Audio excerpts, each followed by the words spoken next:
ఈ రోజు మనస్ఫూర్తిగా సచివాలయం సిబ్బందిని అభినందిస్తున్నా, అడ్మినిస్ట్రేషన్ అభినందిస్తున్నా. ఆ రోజు మా వల్ల చేత కాదని చెప్పిన అడ్మినిస్ట్రేషన్ ద్వారానే మేము చేయగలుగుతామని చేసి చూపిస్తున్నామని చెప్పి కూడా నేను మీకు తెలియజేస్తున్నా. ఆ రోజే నేను ఒక మాట అన్నాను, నీకు చేత కాకపోతే ఇంటికి పోండి, నాకు అధికారం ఇవ్వండి, చేసి చూపిస్తానన్నా. ఆ అధికారం ప్రజలిచ్చారు, చేసి చూపించానని చెప్పి మరొక్కసారి మీ అందరికీ తెలియజేసుకుంటున్నా. ఒకే రోజు 5 సంతకాలు పెట్టాను.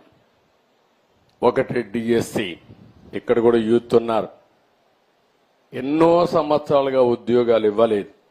అలాంటి దగ్గర 16,500 ఉద్యోగాలు ఒకేసారి సంతకం పెట్టి వీలైనంత తొందరలో టీచర్లు రిక్రూట్ చేసే బాధ్యత ఈ ప్రభుత్వం తీసుకుంటామని చెప్పి కూడా నేను మీకు తెలియజేస్తున్నా. అదే సమయంలో 3వ సంతకం మీ భూములు కొట్టేసే ల్యాండ్ టైటిలింగ్ యాక్ట్. అది వచ్చుంటే ఏమయ్యేదో నాకు తెలిసేది కాదు.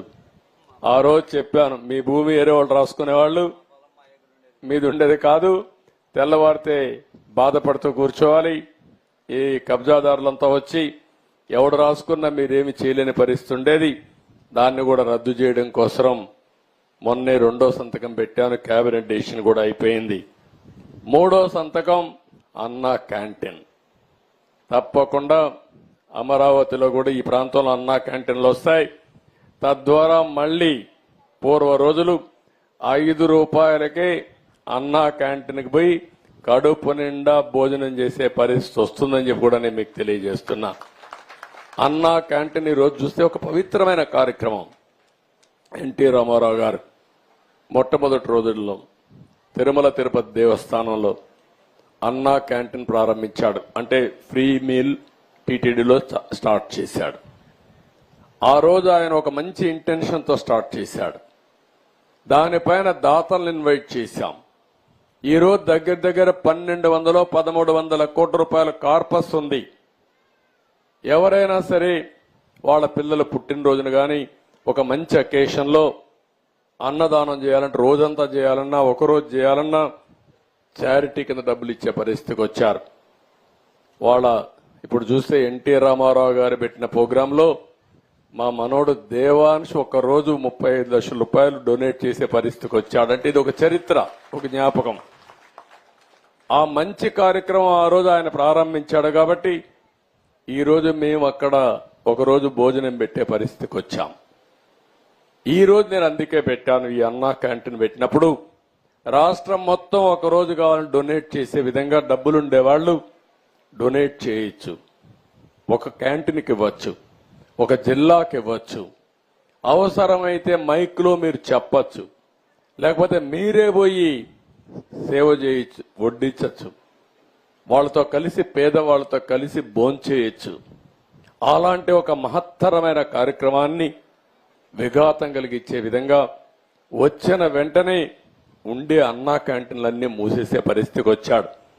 అందుకే ఒకే రోజున 183 అన్నా క్యాంటీన్లు ఓపెన్ చేయడానికి ప్రభుత్వం నిర్ణయం చేశాం.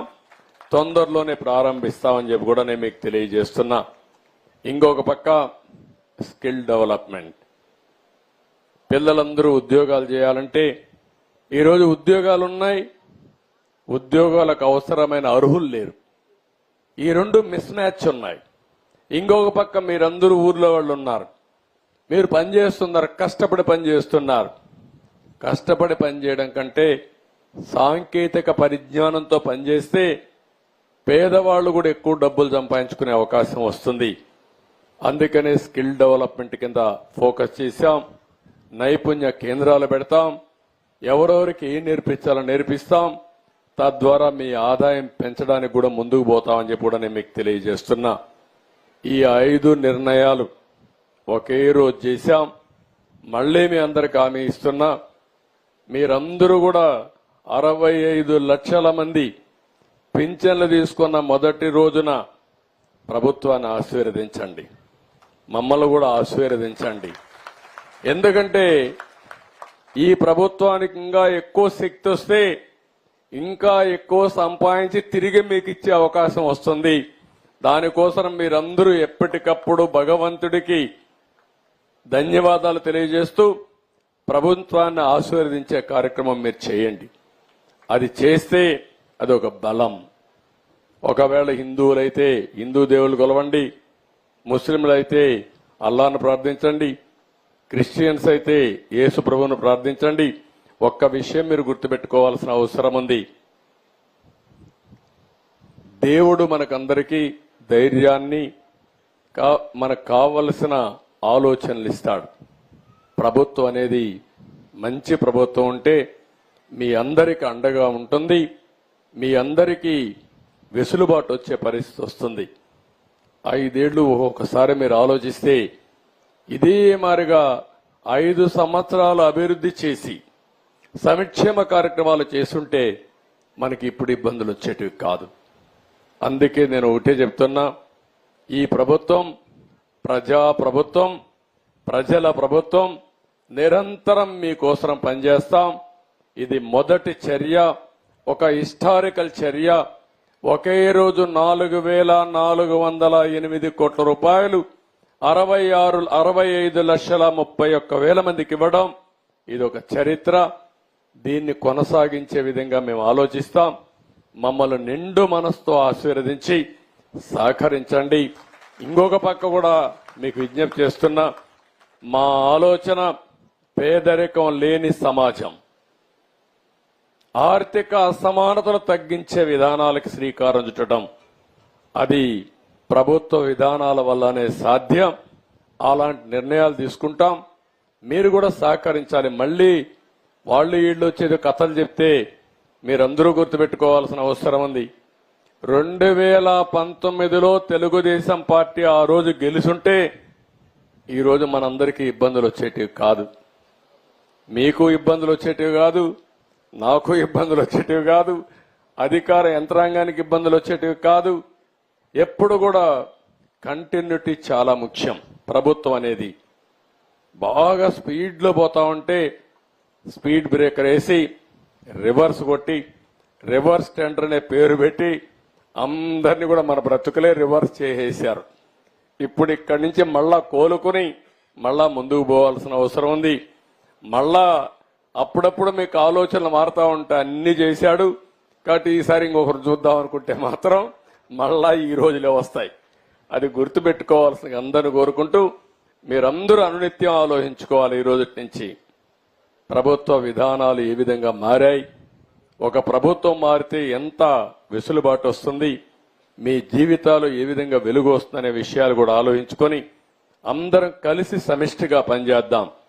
మాకు ఓటేసాం కాబట్టి మీరే చేసుకోండి, మేము మాత్రం ఇంట్లో కూర్చుంటాం, మేము పనే చేయం, ఇంట్లోనే కూర్చుంటాం, మీరే పని చేయండి అంటే మాత్రం కుదరదు. అందరం పని చేద్దాం. నేను ఒక మాట చెప్పాను ఎన్నికల ముందు, అతను ఇచ్చేది 10 రూపాయలు ఇచ్చి 100 రూపాయలు దోచుకుంటున్నాడు. నేను వచ్చిన తర్వాత 15-20 రూపాయలు ఇస్తాను. ఎట్లా ఇస్తానంటే సంపద సృష్టిస్తాం, ఆదాయాన్ని పెంచుతాం, పెంచిన ఆదాయాన్ని పేదవాళ్లకు సంక్షేమ కార్యక్రమాల ద్వారా పంచుతాం. ఇంకొక పక్క 15-20 రూపాయలు ఇచ్చి ఆ 20ని 200 చేస్తాం, 200 2,000 చేస్తాం, 2,000ని 20,000 రూపాయలు చేసే మార్గం మీకు చూపిస్తానని ఆ రోజు చెప్పా. దానికి నేను కట్టుబడి ఉన్నా. మీరు కూడా సహకరించమని మిమ్మల్ని అందరినీ కోరుకుంటూ, ఇప్పుడు మీలో ఆలోచనలు కానీ ఇలాంటి కార్యక్రమం ద్వారా ఏం చేస్తే ఇంకా బాగుంటుందో మీరు కూడా మీ ఆలోచనలు చెప్పండి, అవి కూడా తీసుకుంటామని చెప్పి తెలియజేసుకుంటూ ఇప్పుడు క్వశ్చన్ అండ్ ఆన్సర్స్. స్వాగతం పలుకుతాం మనకందరికి సెక్యూరిటీ సునక్ మహారాజ్. సార్ ధన్యవాదాలండి. ఆంధ్రప్రదేశ్ ముఖ్యమంత్రి నారా చంద్రబాబు నాయుడు గారికి నా పక్షాన, నా కుటుంబ పక్షాన ధన్యవాదాలు సార్. మరి